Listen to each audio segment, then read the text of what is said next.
Bem-vindo a Resumai. Resumos de livros. Aqui você encontra o resumo daquele livro incrível que ainda não achou tempo para ler.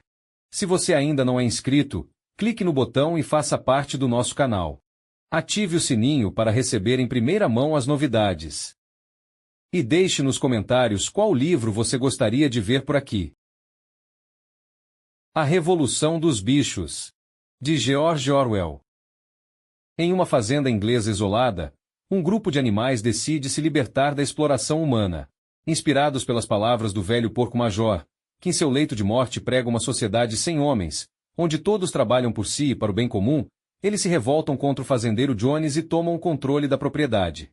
Nasce a Fazenda dos Bichos, guiada pelos ideais do animalismo, doutrina que promete igualdade e prosperidade. No início, há entusiasmo e senso de propósito. O trabalho coletivo, as canções revolucionárias e a alegria de possuir a própria terra fazem parecer que a utopia se concretizou. No entanto, o poder começa a se concentrar nas mãos dos porcos, especialmente Napoleão e Bola de Neve. Divergências ideológicas e ambições pessoais transformam o sonho em conflito. Napoleão usa a força e a propaganda para eliminar o rival e instaurar um regime autoritário, mantendo os outros animais sob controle através do medo e da manipulação da verdade. O tempo apaga a memória da revolução e o ideal de igualdade se desfaz, substituído por uma tirania mascarada de ordem. No fim, os porcos se tornam idênticos aos humanos que antes condenavam. O livro é uma alegoria poderosa sobre corrupção política, manipulação ideológica e a fragilidade da liberdade diante da ambição. Capítulo 1. O sonho do Major e a origem da revolução. À noite, na velha fazenda do Solar, o porco-major, respeitado por todos, convoca uma reunião no celeiro. Sob a luz fraca da lamparina, os animais se reúnem em silêncio, ansiosos. Major, deitado sobre a palha, começa a falar com voz firme e pausada. Descreve a vida miserável que levam, trabalham até exaustão, recebem o mínimo para sobreviver, quando envelhecem, são descartados. Explica que o homem é o verdadeiro inimigo, pois nada produz, apenas consome o fruto do trabalho alheio. A chama da indignação acende-se nos corações. Major fala de um sonho que teve, uma terra livre de humanos, onde os animais vivem em harmonia, donos do próprio destino. O discurso toca todos profundamente. Ele ensina uma canção, Bichos da Inglaterra, que expressa o ideal de liberdade. O celeiro vibra com o coro uníssono. O sonho parece possível. Poucos dias depois, Major morre, mas suas palavras se espalham como fogo. Os porcos Napoleão, Bola de Neve e Garganta assumem a tarefa de transformar as ideias em princípios concretos. Surgem os primeiros rascunhos do animalismo, doutrina que proclama que todos os animais são iguais e que o trabalho deve beneficiar a todos. A semente da revolução está plantada, a esperança substitui o medo, e o vento da mudança sopra pela fazenda. Capítulo 2. A morte do Major e o início da rebelião. Com a morte do velho Major, a chama da revolta não se apaga. Napoleão, Bola de Neve e Garganta dedicam-se a difundir o animalismo. Reúnem-se secretamente no celeiro, explicando aos outros animais os princípios da nova doutrina. Alguns, como a égua mole, mostram mais interesse por fitas e açúcar do que por igualdade, mas a maioria começa a acreditar. Jones, cada vez mais bêbado e negligente, alimenta o descontentamento. Quando esquece de dar comida, a revolta explode espontaneamente. Famintos, os animais arrombam o depósito, e Jones reage com chicote. O estupim acende-se, eles atacam, expulsam o fazendeiro e seus homens, tomando a propriedade. A surpresa é geral, a revolução tornou-se realidade. Com emoção, os animais destroem os instrumentos de opressão, queimam freios, correntes, facas. O orgulho os domina. Decidem apagar o nome Fazenda do Solar e rebatizam o local como Fazenda dos Bichos. Os porcos, por serem os mais instruídos, assumem a liderança e escrevem no muro do celeiro 7 mandamentos, que resumem o animalismo. Entre eles, todos os animais são iguais e nenhum animal usará roupas, dormirá em cama ou beberá álcool. O coração de cada bicho pulsa de alegria. A primeira manhã de liberdade nasce com um novo sol e um novo hino. Bichos da Inglaterra ecoa por toda a fazenda. A esperança parece eterna, mas nas sombras, a liderança dos porcos começa a se firmar. Capítulo 3. A organização da Fazenda dos Bichos. Com a revolução consolidada, os animais reorganizam a vida. O trabalho é intenso, mas há entusiasmo. Todos contribuem conforme suas forças. Sansão, o cavalo gigante, torna-se símbolo de dedicação, repetindo seu lema: trabalharei mais ainda. Bola de Neve, idealista, cria comitês de leitura, alfabetização e aperfeiçoamento. As galinhas formam um grupo de postura, as vacas estudam técnicas de ordenha, as ovelhas aprendem slogans. Nem todos compreendem plenamente, mas o esforço é sincero. Napoleão, mais reservado, concentra-se em treinar filhotes de cães, alegando querer educá-los. O tempo passa, a colheita supera todas as expectativas e todos se orgulham de seus feitos. A bandeira verde é hasteada semanalmente, representando os campos livres do domínio humano. Bichos da Inglaterra torna-se ritual. Entretanto, pequenas contradições surgem. O leite desaparece misteriosamente. As maçãs são reservadas para os porcos, pois, segundo Garganta, elas são essenciais à saúde dos líderes. Os demais, embora confusos, aceitam, afinal, acreditam que os porcos agem pelo bem comum. O entusiasmo continua, a fazenda próspera, o trabalho tem sentido, e os animais sentem orgulho do próprio suor. Pela primeira vez, o celeiro é símbolo de esperança. Contudo, nas entrelinhas da harmonia, o poder começa a criar raízes. Os porcos dormem um pouco mais, falam um pouco mais alto, e o resto trabalha um pouco mais duro. A utopia vive, mas já começa a ceder espaço à ambição. Capítulo 4. A Batalha do Estábulo. A notícia da rebelião se espalha rapidamente pelas fazendas vizinhas. Humanos zombam da ideia de animais governarem a si mesmos, mas, no fundo, temem que o exemplo se espalhe. Donos de propriedades reforçam cercas e proíbem que seus empregados conversem sobre o ocorrido. Mesmo assim, canções e boatos atravessam os campos. Os animais da fazenda dos bichos vivem em alerta. Bola de Neve e Napoleão organizam um sistema de defesa e estudam livros sobre guerra. Jones, envergonhado e empobrecido, planeja recuperar sua fazenda com a ajuda de 2 vizinhos. No início do outono, eles avançam armados em direção ao portão principal. Bola de Neve assume liderança tática e organiza o ataque. Primeiro, as pombas sobrevoam para distrair. Depois, os gansos bicam as pernas dos invasores. Por fim, os cavalos, vacas e porcos investem. O barulho é ensurdecedor. Jones dispara uma espingarda, ferindo Bola de Neve, mas a fúria dos bichos prevalece. Os homens recuam em desordem. A vitória é consagrada e o campo de batalha batizado como Batalha do Estábulo. 2 animais morrem heroicamente. O corpo deles é sepultado com honras, e os heróis recebem medalhas, animal herói de primeira classe para Bola de Neve e Sansão. A bandeira verde é hasteada e todos cantam bichos da Inglaterra. A emoção toma conta da fazenda. A liberdade agora tem sabor de conquista. Mas Napoleão observa, silencioso, a admiração dos outros pelo rival.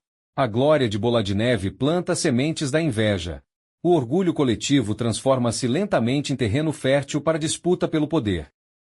Capítulo 5. O conflito entre Bola de Neve e Napoleão.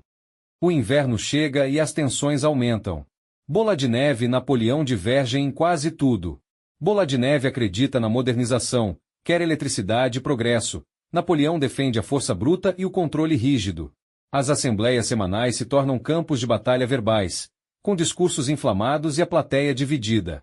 Bola de Neve apresenta seu grande projeto: construir um moinho de vento que gerará energia para automatizar tarefas, iluminar os estábulos e aliviar o trabalho. Os animais ficam fascinados, mas Napoleão se opõe com veemência, chamando a ideia de fantasia. Mesmo assim, Bola de Neve conquista apoio com desenhos e cálculos feitos no chão do celeiro. O debate final é convocado. A multidão se reúne e, antes da votação, Bola de Neve fala com eloquência, descrevendo um futuro de fartura. Napoleão dá um assobio e, de repente, 9 cães enormes e ferozes surgem, atacando Bola de Neve. Ele corre, mal escapando com vida. O pátio fica em silêncio absoluto. Napoleão sobe à tribuna e declara o fim das assembleias. Doravante, todas as decisões serão tomadas por um comitê de porcos, sob sua liderança. Garganta, com fala mansa, explica que isso evitará confusão e protegerá os animais de si mesmos. A maioria aceita sem entender. Os filhotes de cão, agora crescidos e brutais, se tornam guarda-costas pessoais do novo líder. Bola de Neve é declarado traidor e apagado da história. O sonho de igualdade se desfaz. A fazenda, que nascerá livre, passa a viver sob medo e obediência. Napoleão se isola na casa principal, e a revolução dá seu primeiro passo rumo à ditadura. Capítulo 6. O aumento do trabalho e a construção do moinho de vento. A nova fase da fazenda é marcada por trabalho incessante. Napoleão anuncia que o moinho de vento, antes criticado, será construído, como se a ideia sempre tivesse sido sua. Os animais, confusos mas obedientes, começam a erguer a estrutura. O esforço é desumano, pedras são arrastadas com cordas, músculos e fé. Sansão, símbolo de força e lealdade, puxa mais que todos. Seu lema "trabalharei mais ainda" se torna hino. As horas se multiplicam, inclusive aos domingos. A promessa é de que o sacrifício trará conforto no futuro. Mas a alimentação diminui, e as condições pioram. Os porcos se isolam cada vez mais, delegando as tarefas e concentrando privilégios. Napoleão começa a negociar com fazendeiros humanos, algo antes impensável. Garganta explica que isso é necessário para obter materiais e que os mandamentos nunca proibiram tal prática. Quando alguém tenta reler o texto no celeiro, descobre que as palavras mudaram sutilmente. A verdade é maleável. Napoleão passa a dormir na casa principal e manda reformar os quartos. Quando os animais lembram que era proibido dormir em cama, Garganta lê a nova versão: nenhum animal dormirá em cama com lençóis. Assim, o absurdo se normaliza. Mesmo exaustos, os bichos continuam acreditando que estão construindo o futuro. O moinho quase pronto é destruído por um vendaval. Napoleão culpa Bola de Neve, alegando sabotagem. O ódio substitui a razão.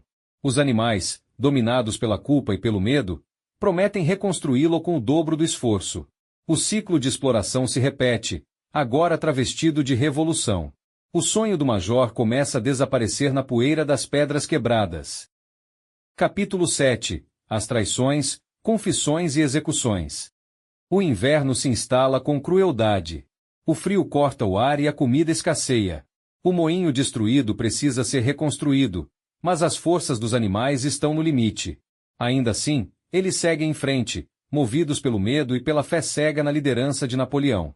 Para os humanos, a fazenda parece um fracasso, e eles espalham boatos de que a rebelião desmoronou. Napoleão responde com propaganda e endurecimento do regime. Garganta organiza desfiles e discursos, exaltando o líder como protetor supremo. As galinhas, revoltadas por terem seus ovos confiscados para comércio, se rebelam, mas são rapidamente esmagadas. Napoleão manda cortar sua ração até que se rendam. Várias morrem. O terror se espalha, e o nome de Bola de Neve volta a ser usado como bode expiatório para todos os problemas. Ele é acusado de conspirar com os humanos, de sabotar o moinho, até de destruir colheitas. Ninguém duvida. Um clima de paranoia domina a fazenda. Napoleão, agora isolado, fala raramente. Garganta é quem anuncia decretos, sempre acompanhados pelos cães ferozes. Certa tarde, Napoleão convoca uma assembleia. Os animais, apreensivos, se reúnem. Subitamente, 4 porcos se aproximam, confessando conspirar com Bola de Neve, confissões claramente forçadas. São executados na frente de todos, sem julgamento. Outros seguem o mesmo destino: galinhas, ovelhas, gansos, todos acusados de traição. O chão do pátio se tinge de sangue. O horror paralisa a todos. Nenhum animal jamais havia matado outro desde a Revolução. Quando tudo termina, resta apenas silêncio. Até os cães, ensanguentados, parecem inquietos. Cláusulas dos mandamentos são alteradas discretamente. Nenhum animal matará outro animal sem motivo. O medo cala qualquer questionamento. À noite, os animais cantam baixinho Bichos da Inglaterra, mas logo Napoleão proíbe a canção, substituindo-a por um hino de obediência. O sonho de Major é agora apenas lembrança. A fazenda está mergulhada em um reinado de terror e mentira, e a revolução, que prometia liberdade, se transforma em prisão. Capítulo 8. O comércio com os humanos e a corrupção de Napoleão. Com o passar dos meses, o poder de Napoleão torna-se absoluto. Seu nome é usado em canções, murais e slogans. Napoleão tem sempre razão. Ele raramente aparece, e quando faz, é acompanhado por um séquito de cães e por Garganta, que anuncia seus feitos com fervor religioso. O moinho é reconstruído com o dobro do esforço. A comida é cada vez mais escassa, mas os números exibidos nos murais mostram produção recorde, pura propaganda. Os animais acreditam, incapazes de questionar o que não compreendem. Napoleão inicia negociações com 2 fazendeiros vizinhos, Pilkington e Frederick. As tratativas são cercadas de desconfiança. Garganta muda constantemente a versão dos fatos, confundindo a todos. Napoleão passa a vender madeira e grãos para obter dinheiro, quebrando de vez os princípios originais. Quando Frederick o engana com notas falsas, Napoleão, enfurecido, declara guerra. Homens armados invadem a fazenda e atacam o moinho, agora reconstruído. A batalha é brutal. Os animais lutam bravamente, mas o moinho explode em chamas. O ar se enche de fumaça e pânico. No fim, os homens fogem, e Garganta proclama vitória, mesmo com tantos mortos. O absurdo se normaliza, derrota vira glória. Napoleão celebra com banquetes, vinho e música. Os porcos se instalam definitivamente na casa, usando roupas, bebendo e negociando. Novos mandamentos surgem alterados. O que dizia nenhum animal beberá álcool agora inclui em excesso. Napoleão é chamado de nosso líder, pai de todos os animais. Uma aura quase divina o cerca. Ele manda erguer um retrato seu no celeiro e institui rituais em sua homenagem. O povo, esgotado, acredita. A corrupção se espalha como rotina. Os animais, magros e resignados, já não sonham mais. O ideal de igualdade foi dissolvido no vinho dos porcos. A revolução se perdeu, e o passado foi reescrito para justificar cada mentira. Capítulo 9. A queda da moral e a morte de Sansão. O inverno seguinte chega mais duro do que nunca. O moinho precisa ser novamente reconstruído, e os animais trabalham sem descanso. Sansão, o cavalo incansável, já velho e ferido, continua acreditando que basta esforço para que tudo volte a dar certo. Repete, mesmo com dor, seu lema: trabalharei mais ainda. Napoleão promete aposentadoria e pasto tranquilo aos que envelhecem, mas é apenas ilusão. A fazenda está exaurida. Os porcos anunciam que a prosperidade recorde, mas ninguém sente. As rações diminuem. Garganta falsifica estatísticas, lendo relatórios que ninguém entende. A fome é mascarada por desfiles e discursos sobre glória e lealdade. Napoleão cria títulos honoríficos e promove cerimônias vazias. Os animais mais jovens, nascidos após a Revolução, não conhecem outro regime e acreditam que sempre foi assim. Quando Sansão finalmente colapsa durante o trabalho, a fazenda para. Todos se reúnem ao redor dele. Napoleão promete enviá-lo a um hospital veterinário, mas uma carroça chega com os dizeres matadouro. Benjamin, o burro, lê a inscrição e tenta alertar, mas é tarde. Sansão é levado, e o som dos cascos desaparece na estrada. Dias depois, Garganta anuncia que Sansão morreu em paz, recebendo cuidados médicos. Os porcos bebem vinho naquela noite. Os animais acreditam, ainda que algo no fundo diga que é mentira.